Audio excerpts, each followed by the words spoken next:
Il est vrai que quand on a la chance de rencontrer les commissions, ça se passe en Nord-Pas-de-Calais par exemple, où on est reçu, c'est toujours plus facile de développer son propos, d'argumenter sur effectivement la construction d'un film. Et je voudrais juste revenir sur le seuil des 2 millions d'euros. Qui effectivement est le seuil dont on entend parler beaucoup ces derniers mois.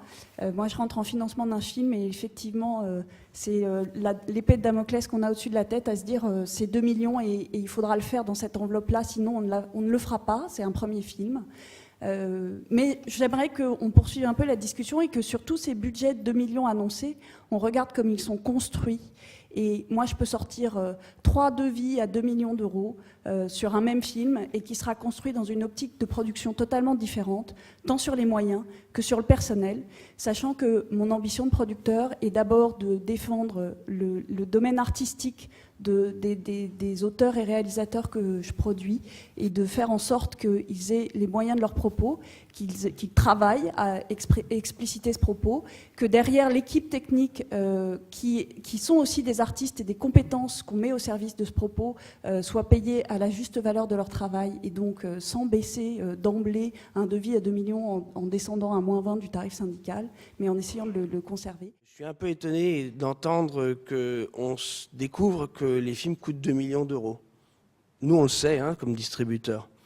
On fait le calcul tout bête. On se dit, en gros, les gens ont 600 000 euros de Canal+. 700. Et là, je suis généreux. S'ils ont l'avance sur recette, on rajoute 300. Ça fait 1 million. S'ils ont une région, allez, 250, on est à 1 250 000, on rajoute le crédit d'impôt et on rajoute la valeur distributeur qui est réparue heureusement et par miracle, et on arrive à 2 millions d'euros. Et puis on voit, on lit les journaux professionnels et on voit que les films coûtent 4. Mais nous, on sait bien que en fait, ça coûte 2 depuis quelques années quand même. C'est pas cette année qu'on découvre que le cinéma coûte 2 millions d'euros. Et on s'aperçoit aussi qu'il y a une énorme différence qui s'est faite maintenant. C'est marrant parce qu'on travaille sur un documentaire sur le cinéma tel qu'il était produit avant la télévision.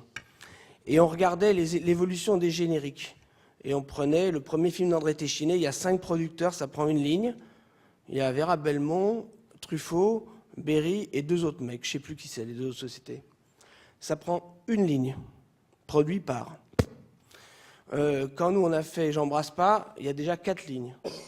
Parce qu'il y a France 3,